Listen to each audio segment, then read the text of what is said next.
I guess there's that thing about history repeating itself, rhyming, you know. Maybe it will all just become this like weird secret garden that like teens in high school take the SkyTrain to go and check out. My hometown messed me up. She won big on a Timmy's Cup. I heard about it at the Rotary Club. That's so Canardian. Still don't stop. This is Canardian, the podcast that's gossiping about Canadian hometowns. I am Kattie Laur, author of Pod the North, the newsletter for Canadian podcasters, and I am joined by Daniella Barreto, host of Public Health is Dead, the podcast that's your anti-establishment field guide to surviving in the era of pandemics. Daniella, welcome to the show. Hi, Katie. Thank you so much for having me. This is really exciting. I love this show. Daniella, where is your hometown and how would you describe it in 5 words or less? Oh. I grew up in Burnaby/Burquitlam. Okay. And in 5 words or less, I'm going to have to use my fingers here. Okay. Vancouver's invisible cousin. I love this, and I had this written down to address with you. But you did mention, okay, so it's Burquitlam. You told me in your email to me that it was like a funky name, and it is officially, it has been since the 60s, I guess. Burquitlam is the combination of the two cities that it sits between, which is Burnaby and Burquitlam. But it is a neighborhood and commercial district that belongs to the city of Coquitlam? How do you say these names? You're saying it right, Coquitlam. But you actually grew up in the Burnaby side, which is did. interesting. Interesting. So what's Burnaby like? Like what's the difference between these two cities as far as you understand? Ooh. Coquitlam feels farther. I did grow up on the Burnaby side, so I grew up around Lougheed Mall. I spent a lot of time, I think I said to you, like the bottom of the mountain to the top of the mountain, and then spending as much time as I could not in Burnaby. The bottom of the mountain was where my high school was. Well, one of my high schools. I'm sure we'll get into the weird high school. The normal high school was Burnaby Mountain Secondary. And then at the top of Burnaby Mountain is Simon Fraser University. So I spent a lot of time there too. Okay, nice. So just up and down the mountain all the time, basically. Up and down the mountain. Yeah. I'm going to have so many grandchildren's stories. Okay, so here is my tourism board pitch about Burquitlam. Burquitlam, a suburban neighborhood of Vancouver, BC, which sits at the border of Burnaby and Coquitlam. Population somewhere around 20,000 people. And it's a place not known for much, I will say, save for it's got a very vibrant Koreatown, beautiful mountain views, and an absolute buttload of development. And because it's the center of the universe, Burquitlam is about a 40-hour drive from Toronto. So how does this all sit with you, Daniella? Well, first of all, it was baffling to me that there's a tourism page. And oh no, this is my version of a tourism page. Well, you know what? It's better than the actual one. So I went to this past Halloween, went to the Vancouver Horror Festival. And I don't know, they were showing horror movies and stuff. And at the end of it, they said that there was like a horror comedy stand-up thing that was going to be happening in Burnaby. So my partner and I were like, wow, sounds weird. Let's go. And that was put on by like Tourism Burnaby or something. And to me, that was like the stand-up joke before anything happened. It was like, Burnaby has a tourism board? What is this? So I went to look it up, and I don't know. We talk about this. Like, Burnaby is very there's not a whole lot there mostly, and even on the tourism page, there's they're sending people to Vancouver. It's like we're 15 minutes away from Vancouver. Is their advertisement for themselves? So I don't think they're doing themselves any favors. Maybe you should pitch what you just told me to them. It might be better.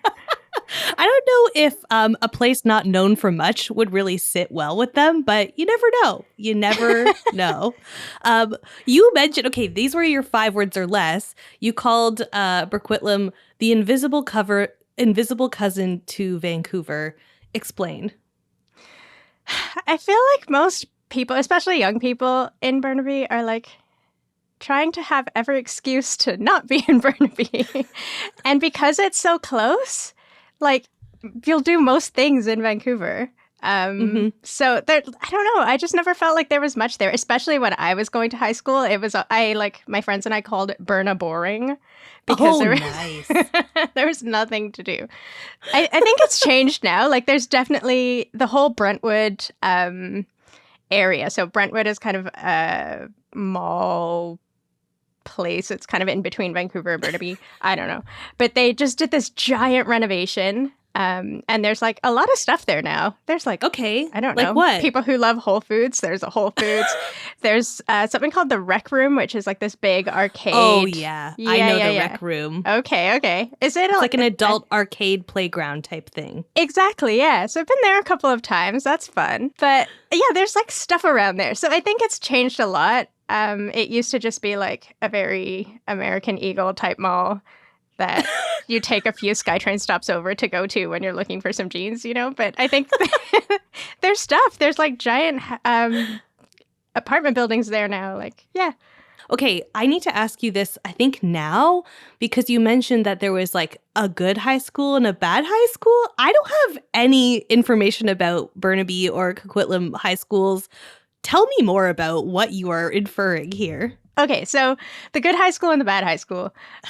My family moved to Canada in 2003 from Zimbabwe. And I think my parents were very much like, oh, what is public school in this country? Like, we don't know much. Maybe you should go to a private school for a minute.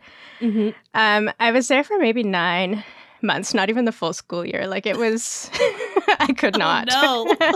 I staged a protest in my house. Just like, no, I'm not going there anymore. But this was like this hyper Catholic independent school. It's not even listed as a Catholic school because it's so extreme. But it was close to where we lived. My little brothers were in elementary school close by. And this was like the, I don't know, similar school, even though was way, way, way more intense. The building used to belong to nuns or still belongs to nuns. I don't know. But it was like my grade 9 class was, I want to say there's like 10 people in it and one other girl. Oh, like it was Daniella. This is giving cult vibes. You can't see my face, but I'm like, yeah. Okay. Now we're talking. I know.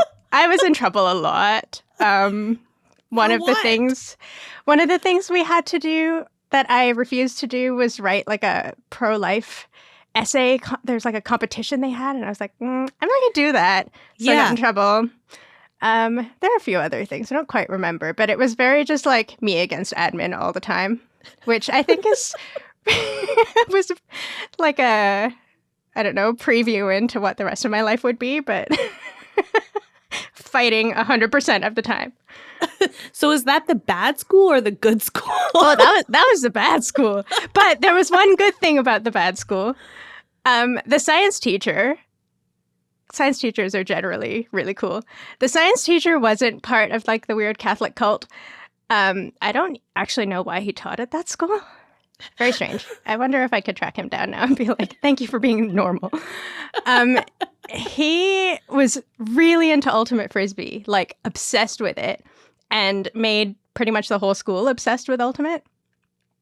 And so started my obsession with playing ultimate frisbee there, which is a really strange sport I found after leaving that school. Like nobody around me really played it, but in Vancouver, there's like a ton of people who do, just I wasn't around them in high school.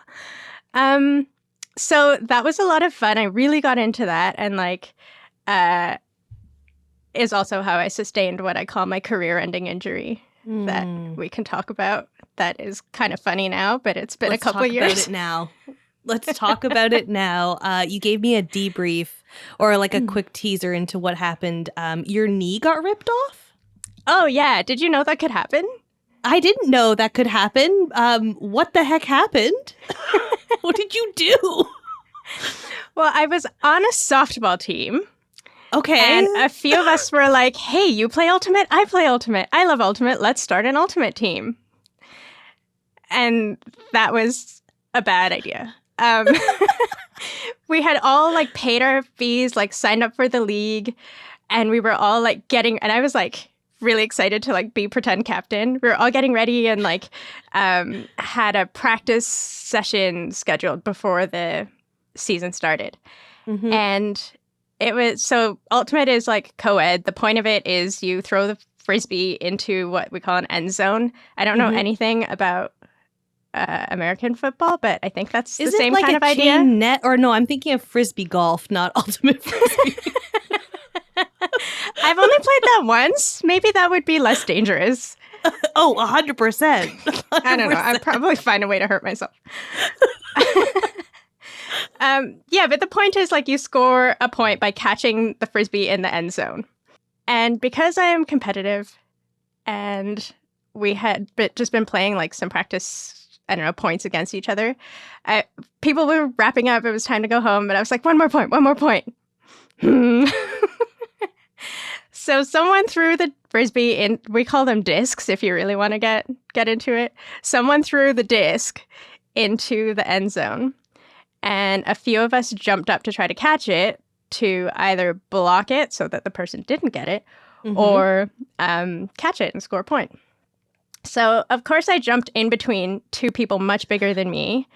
And no. one of them landed on the ground before I did.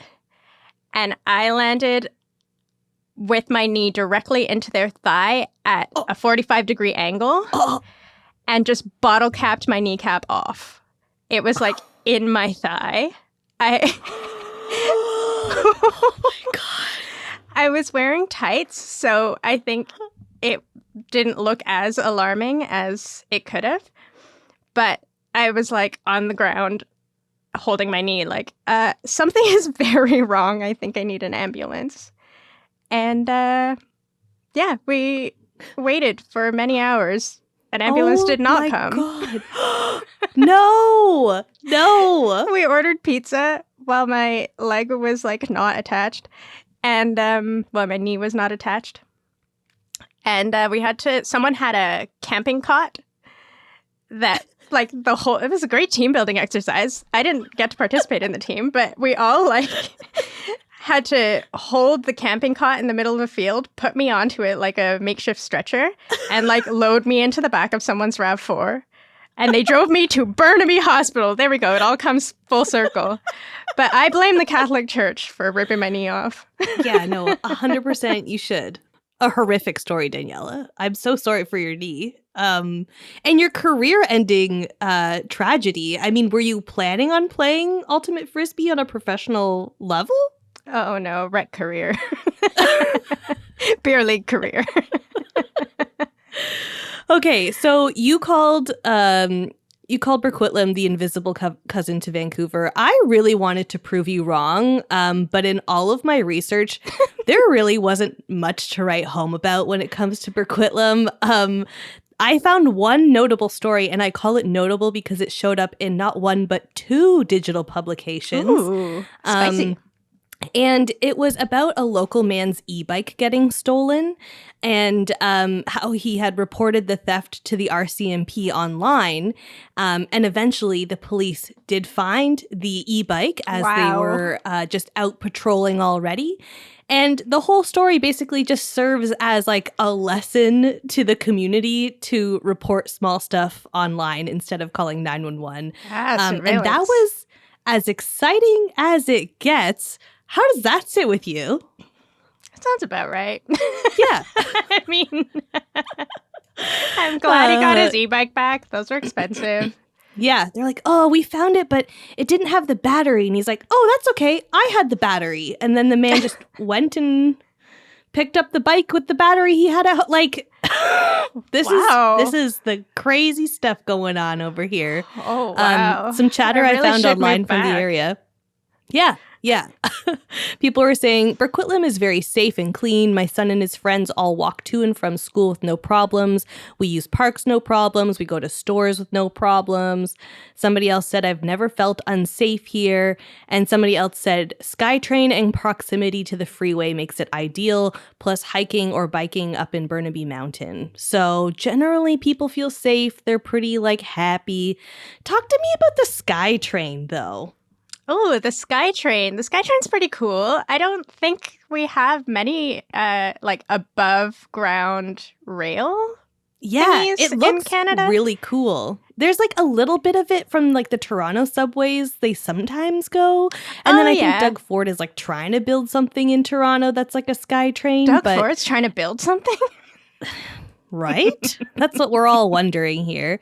The SkyTrain is 79.6 kilometers of track. It goes through all of the Vancouver suburbs, I guess. Mm-hmm. Is that the gist of it? Yeah, it's a big loop. It's pretty convenient, pretty fast. Generally, no issues. Although when it snows, Vancouver just completely freaks out because we don't really get snow very often. And then when we do, we're like, oh no, this has never happened before. The SkyTrain started running in 2009. Those must have been some prime young adult years for yourself. I'm guessing your age. What kind of possibilities did the SkyTrain open up for you at that time? Getting out of Burnaby. Tell me about it. What were you tell me about all your SkyTrain shenanigans stories. Oh, SkyTrain shenanigans. I don't know if they're shenanigans, but it's like a 10-minute walk from where my parents live, and there's this weird little underground that you have to go through that can be a little scary, but again, nothing much goes on in Burnaby. I've never heard of anything strange. Nothing weird happened to me. Maybe it does. That almost sounded sarcastic for a second. I mean, but yeah, I used it a lot to just get mostly to East Van, which is where I live now. Surprise, surprise. It's a 20-minute ride from Burnaby to Commercial Drive SkyTrain station. Mm-hmm. There's a lot of stuff going on here. There's definitely a lot of stuff when I was in early university years. It's just a cool thing. You can sit on it, look at the city when the when the sun is setting.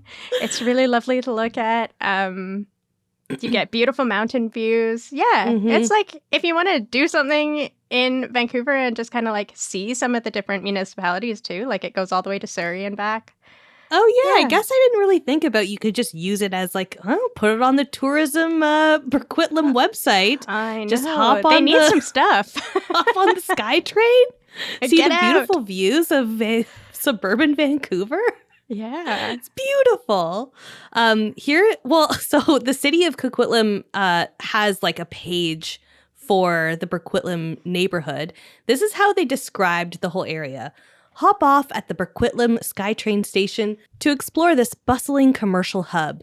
While exiting the station, be sure to take a look at the public art featured throughout. You'll find a mixture of retail shops and services in the area. Afterward, take a stroll down North Road and bring your appetite. The North Road corridor is dotted with restaurants and retailers, with a hotel conveniently located to the south end. So it's being promoted as this little burst of excitement once you get off of the SkyTrain. How does all of this sound to you? I mean, North Road is cool. There's some stuff. I mean, very little stuff. I think that sounds pretty. I mean, if you're trying to show that little section off, I guess. I'm really struggling here. When was the last time you were back to the area? Was it recently, or has it been a few years? My parents live there. So I go back pretty frequently, I don't know, a couple times. You hop on the SkyTrain now and then. I really do. So I mentioned the only story from Burquitlam being the e-bike story, but there is one major topic that encompasses this entire neighborhood. What do you think that is? Is this scandalous? No. In Burquitlam?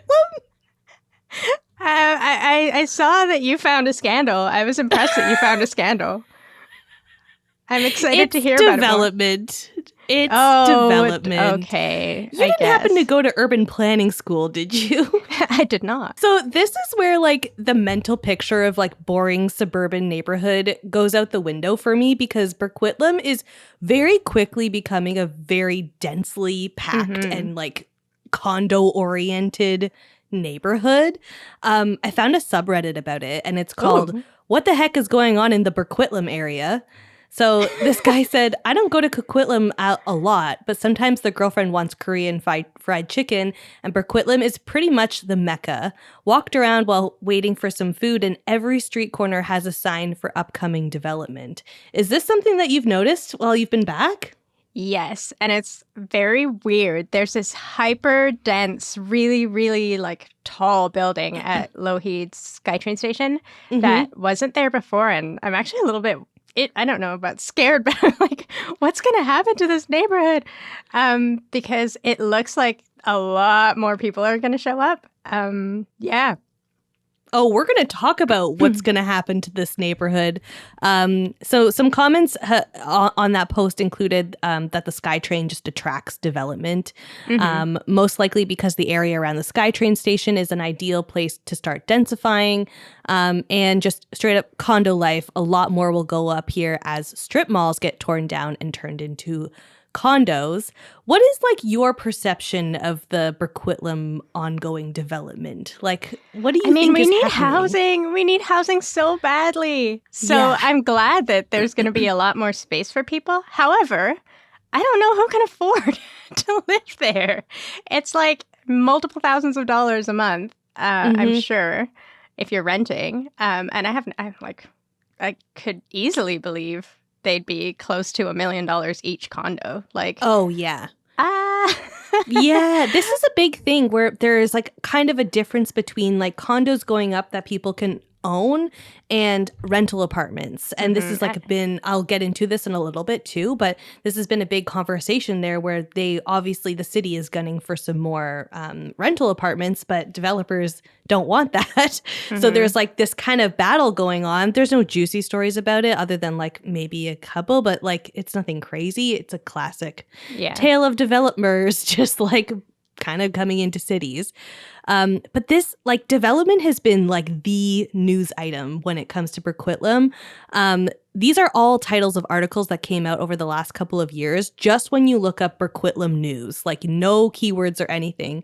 In 2020, it started off with 1,200 homes in 5 buildings proposed next to SkyTrain's Burquitlam station. Then there was, after delays, Concert and BC Housing complete 32-story tower in Burquitlam. 6-tower Burquitlam high-rise project moves ahead. Coquitlam moves to Burquitlam. Saying that so many times. Condo development. Like, it's just condo development after condo development after condo development. More townhomes. Like, blah, blah, blah, blah, blah. Residents are relish in their top tier amenities. It's this, like, news story after news story of just, like, condos. Just condos and development. It's been so intense that somebody put in a letter to the editor in Tri-City News at the end of 2023. Oh yeah, Tri-City News. Yeah. The letter is titled Burquitlam is a constant, messy construction zone. Like a lot of people in Burquitlam, we live in a constant construction zone. The sounds of building is accepted when you move into a developing area. We have trucks and machines running all day from 7 a.m. onward. It is the mess that has become unacceptable. Daniella, was development like a big thing when you were growing up there too? Like, were you noticing this happening, or was it like less so when you were there? Oh, less so. It felt like a wasteland. Like you'd walk for ages, like dust bunnies. So with all of these condos being built up, Daniella, I'm curious if you've spotted a trend as to how there is even so much space for all of these condos. I'm trying to think what was there before. I think it was just like an empty parking lot that I remember that was sort of attached to the mall. But I don't know. There's like a Tim Hortons and a Walmart and London Drugs in there. I really don't remember what was there before. There was a building but it was just You're like a low. spot on, Daniela. You're spot on. So malls is the reason. Malls, empty parking lots, all of that stuff. It all began with malls. So Burnaby and Coquitlam have very interesting history with malls in particular. Basically, there was just an explosion of like malls and strip malls opening up in the 60s and 70s in the area. So one example here is the Lougheed Mall, which opened up in Burquitlam in 1969. It was, at the time, it was a $15 million complex. It had a giant parking lot that could hold 2,600 cars. There were 70 stores in total in the mall, spread over 2 levels. It had Canada's first 3-screen movie theater with capacity for 700 people. Who knew? Shopping malls like this were all the rage in North America in the 50s and 60s as cities grew and spread out. And the Vancouver Sun even marked the opening of this mall with a 36-page special advertising issue. The entire issue was just advertising this mall and all the stores inside. Wow. I didn't know that there had been a theater in there. Yeah. That definitely wasn't there when I was there. Theater. Wow. So the Lougheed Mall became one of the 3 very successful malls in Burnaby. And at that time, development in the area typically looked like this. So a field with some suburban housing. Then it was followed by cars, followed by roads, and then followed by a shopping mall. And that would be like how a neighborhood suddenly popped into existence in this area. And the malls were so successful that the city of Burnaby named 3 of its 4 town centers after them. So just a mall-loving city over here. But their footprint was so large that it made them ripe for redevelopment. So the Lougheed Mall is currently in the midst of a $7 billion plan to develop 23 high-rise towers on the site with the aim of housing 10,000 people with a new name, the City of Lougheed. Oh, yes. Okay, I've seen that. This sounds like gentrification. The City of Lougheed. Wow, I didn't know that there were going to be so many. Like 23? Yeah, it's nuts. Like, it's nuts how many. What are they all going to do? 10,000 people where a mall used to be. It's going to be like a 500-story building. Like, I don't even. This is it's I think wild.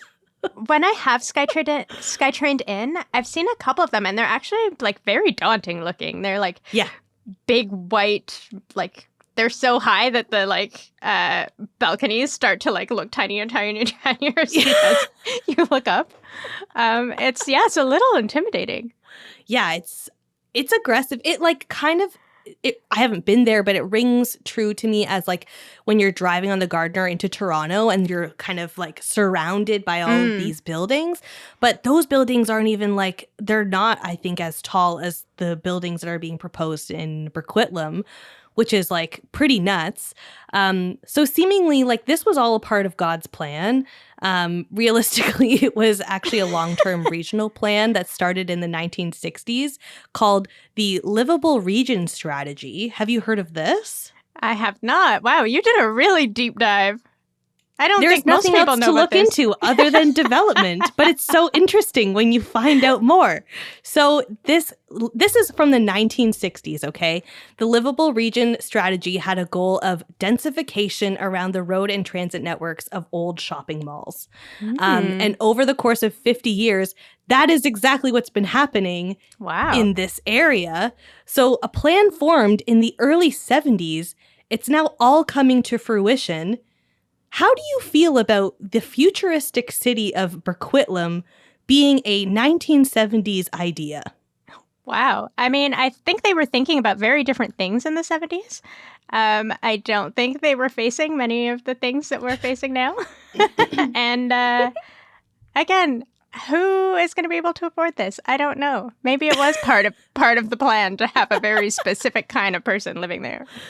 Well, I will say, I think at the time, as they were planning the Livable Region Strategy of Burquitlam, they were also probably imagining at this point that we would have like floating hover cars and the kind of what happened to that? I'd like that. That's what I'm wondering, Daniella. So, let's actually frame this in the context of the 70s because it's actually quite interesting. So, 1968, Philip K. Dick's novel "Do Androids Dream of Electric Sheep" comes out. Are you familiar with this novel? I've heard the name, but I don't know what it's about. Okay, so this is the book that inspired the movie Blade Runner. Have you seen Blade Runner? Okay, that's probably why I have not. Oh, Daniella. My partner is an actor, and I constantly, our conversations are, have you seen this? No. Have you seen this? No. This is your sign, Daniella, because you're going to look at the area you grew up in a completely different way. Oh my goodness. goodness. I say this because, Blade Runner comes out in 1982. So there's been 15-ish years of just 70s sci-fi kind of blossoming. And so this movie is set on a super futuristic Earth in a dystopian Los Angeles, West Coast. And it is just densely packed high-rise buildings, very cyberpunk, very rainy, super, super tall buildings where there's all these layers of humanity that exists in all these societies. 1968 is also the same time that Stanley Kubrick's movie 2001: A Space Odyssey comes out. So science fiction films of the 1970s are exploding in this time. And this is when the strategy for Burquitlam is being written. I'm just saying, all of this development in Burquitlam is very much screaming sci-fi influence to me. Yeah. I don't know how you feel. It's giving sci-fi. I am going to go and watch Blade Runner after this, actually. You're going to be like, okay, maybe that was a bit of a stretch, Katie. But I think, because I saw some photos of Burquitlam at night when it's right beside the SkyTrain tracks, and there's all these giant high rises with all their glowing lights at nighttime. It's super futuristic. It's super sci-fi kind of vibes. And to imagine 3 condo buildings popping up at the same time, yeah, soon enough. Now that you say that, speaking of the SkyTrain, Brentwood SkyTrain Station 2 looks very much like a sci-fi kind of spaceship. It's all glass and it looks like a little bubble, I guess. It's glass and wood, so it's a West Coast sci-fi bubble. It's very, now that you say this, I'm I can see it. Yeah. And this is something that some people on Reddit have pointed out too. They commented on how futuristic the whole area is starting to look, with lots of high rises and constant development. People said it looks cool, but it's a nightmare to navigate. But yeah, it's mainly apartments and townhouses. Things are just being built up. Okay, so to cap off the development plan conversation, just some tidbits for you about upcoming development plans. Wow. So Thank right you. now, Gonna write them down. just so you know, so there's a complex being designed to foster human connection called Heart of Burquitlam. It includes a partnership with right, but it includes a partnership with the YMCA, an entire floor dedicated to amenities. A rooftop floor, actually. Plentiful pedestrian paths winding through the neighborhood for strolling and running, community table tennis, and a redesigned city park, and, quote, the opportunity to not just buy a home, but to also put down roots and join a vibrant community just steps away from Burquitlam SkyTrain Station. How do you feel? Wow. Are we excited about this development? I think so. I don't Here's know. another one. There's a 450 million new build also being happening. It's called the Gardena. It's just garden with an A at the end. It features 2 6-story rental buildings, which include a cross-training studio, an indoor-outdoor spa featuring a barrel sauna and Nordic rainfall shower for cold water therapy, a co-working lounge, an outdoor rooftop, a movie theater, and a stunning 5-story tall forest-like secret garden. Wow. This new build also... If I had to pick, I picked this one. Yeah, that's the one. It's also going to feature a 17-story condo called the Magnolia and a 42-story condo tower named Lotus. for about 527 residences in total. Wow. That's 527 like bougie. Oh, bougie yeah. There's no apartments. way in a million years I'd be able to afford to live there. But it sounds cool. Yeah, it sounds cool. Like, who doesn't want a CrossFit gym in their building, right? Have a barrel sauna. Who doesn't Indoor, want outdoor. a cold? Indoor, Who outdoor doesn't spa. want a 5-story secret garden? I know. Gosh. What does that even mean? The craziest part about all of this is that this is the same shit that happened in 1960s and 70s. I don't know if you're familiar with the Lougheed Village Mall, like quote unquote mall, but this was like an apartment complex from 1969 where they built an indoor village type like common space at the very bottom. Yes, I was going to tell you about this. Please describe it, Daniella. I've never been. I've only seen it on the internet, even though it's like literally like 3 blocks from where my parents live. But it's not so much a mall. Like I know it's on my list of things I need to eventually do. But it's like the underground of an apartment building. Basically, I think there's a pub in there. There's a gym in there, and it looks like a movie set of a mall. Essentially, and there are like these little stores. Looks like it. I don't know if you've been to Vegas before. Unfortunately, but the inside of one of the the inside of one of the hotels there called New York, it kind of reminds me of that, where it's like fake New York inside a building. Yeah. Very Disney World-esque, like, and it's got shops that so the public can walk through this apartment building, mall, quote unquote, common space. It's open to the public. People can have shops. People can have like stores and offices and stuff all in this area.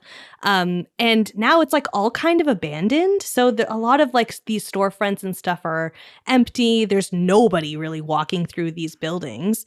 But this was all set up in that era of like sci-fi paranoia. A lot of people were actually moving away from Vancouver because of like crime or whatever they thought it was. And we're like, we can set up this whole community like inside a building and like never leave kind of thing. Terrifying. Right? And I can't help but this is the exact same direction that these new modern builds are going with, where they want to make communities in these like building hubs and stuff. And I'm like, I don't know. Who knows? 50 years from now, this could all be abandoned again. Yeah. So I don't know. How are you feeling make about it onto the future? Reddit subthread. Yeah, exactly. I mean, I guess there's that thing about history repeating itself, rhyming, you know. Maybe it will all just become this like weird secret garden that like teens in high school take the SkyTrain to go and check out. Eventually, Burquitlam is just all these like deep abandoned like high-rise village that people are just taking the SkyTrain to go explore. And exactly, that's the sequel. The sequel to the God. movie. This is the dystopian end times. Why am I like picturing Planet of the Apes and like this is where the apes all live? Did you see those 43 monkeys escaped from like a science lab somewhere in the States? And everyone's like, This is where they're headed. Yeah. Where's which stop on the SkyTrain is closest to the U.S. border? They're all hopping on. I imagine the one in Surrey, so, you know, maybe we'll keep an eye out for those monkeys, escaped monkeys. Okay, here's my last story for you, Daniella. So what is there to do in a family-friendly neighborhood of condos and community? What would you say? Parks, sports, hanging out, picnics. Again, right on the money. Little League, of course. So you played in an ultimate frisbee league in Burquitlam. Talk to me about like the sports in the area. Like, how much do people care about like community sports? I would say very little. From my own personal experience, I'm sure there are people who like pay attention, who have kids in all of those like sports and things. But yeah, from my experience, not really. Okay. Nice. Maybe that helps or hinders your story, but no, it doesn't. As you can tell, I feel very indifferent towards where I grew up. So this is like the other major story that I read from Burquitlam that wasn't about an e-bike and how people need to email the police and wasn't about development. So the end of 2024, a 66-year-old woman pleaded guilty to stealing $273,000 from the Coquitlam Baseball Little League. And she did this over the course of 6 years while she was the Little League's treasurer. The organization in Burquitlam. It serves about 700 child and youth baseball players, and they had no insurance for any type of fraud or anything like this. So she just stole all this money.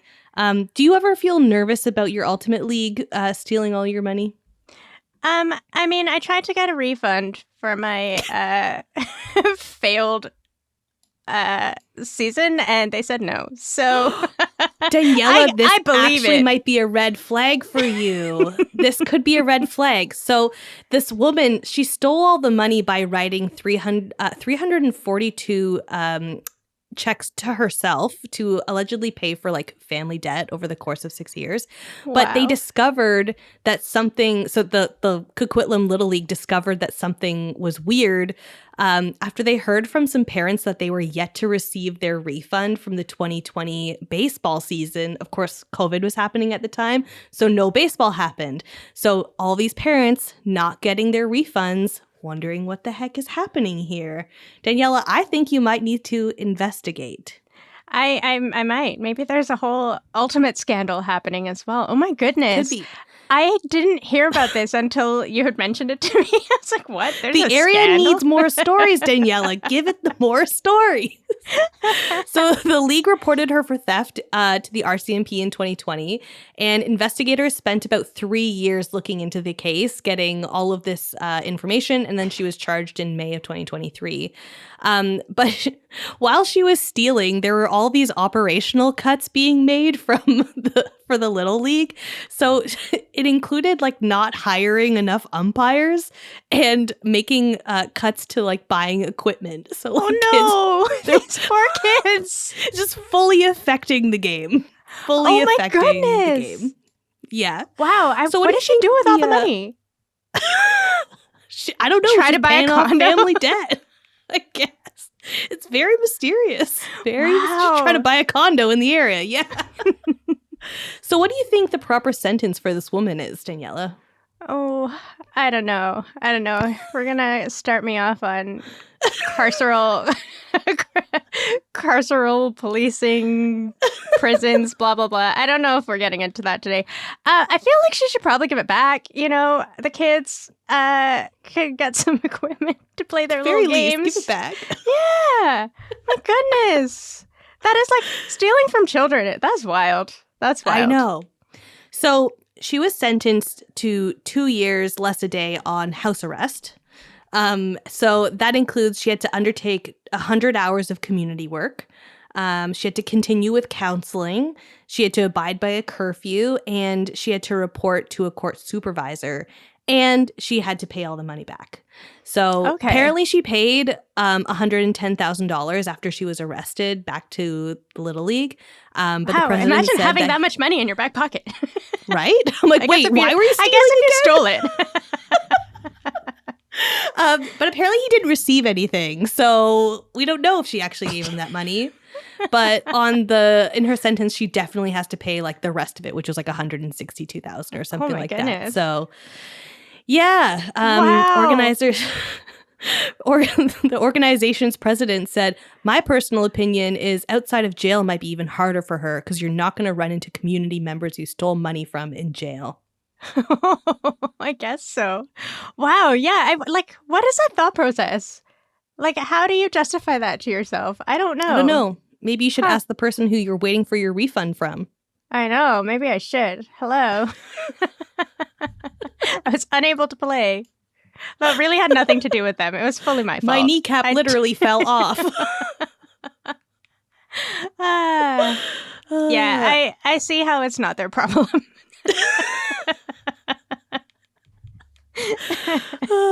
Okay, Daniella, you've brought me a juicy story from your hometown. I don't know if it's real. if it's fake or if it's something that you've just heard through the grapevine.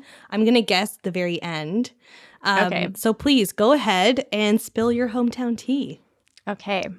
So this was news to me. Maybe it's real. Maybe it's not. Maybe it wasn't news to me. Who knows? I feel like I just gave it away already. So I went to Simon Fraser University, which is at the top of the mountain.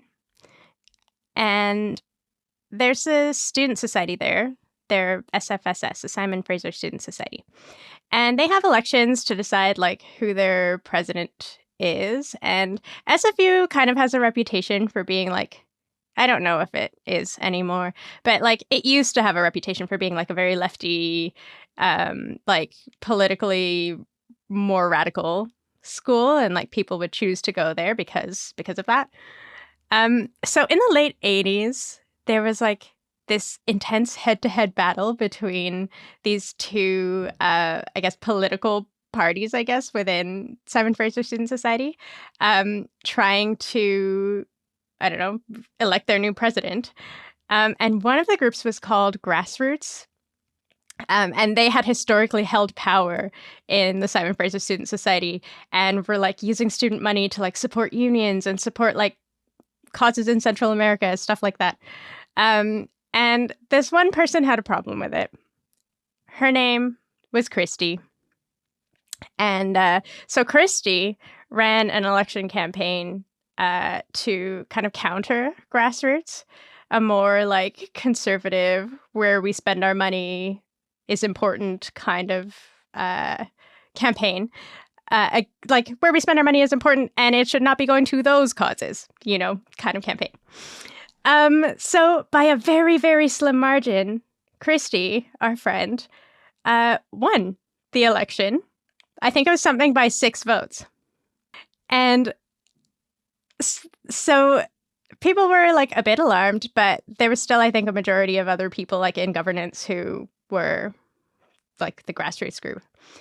And then it turned out, shortly after she won, that she had violated an election rule by leaving posters up too long. And so I think there was like some back and forth, like she had to pay a fine. And it was, I think, a lot of money back then. I don't know how much it translates to, something like $60. Like for a student, I think back then that was probably a lot. And she had considered selling her car, but her car wasn't worth that much. And so she missed the deadline for paying back or paying that fine. And so Grassroots swiped her election win. She was de-platformed, however you say that in political language. She was no longer the president. And so our friend Christy was very upset by this, threatened legal action, and was going to have to borrow money from friends and family to like try to defend herself because she was the rightful election winner. Stuff happened, complicated student politics things, I don't know. I think there was some by-election, blah, blah, blah. Our friend Christy left SFU and many years later became BC's Premier, Christy Clark. No. Oh my God, wait. What? Right? See, I don't know BC politics, so this could be totally wrong. There could be no Christy in BC politics, as far as I know. Wow. That's interesting. Mm-hmm. So she's coming hard for all of her former peers. I know, right? Woo, revenge. those lefties. So yeah, she is like lefty student council people. Exactly. So she became like this hyper conservative. I say hyper a lot, I'm realizing. She became this very conservative person leading the BC Liberals. But BC is like a weird backwards upside down place where like the BC Liberals are actually the conservatives. The NDP are actually liberals, and our new BC conservatives are like conspiracy theory yahoos, like PPC types. Ooh, I love this juice. This is great. I think it's all true, right? Yes, it is very Okay. true. Can I just say something?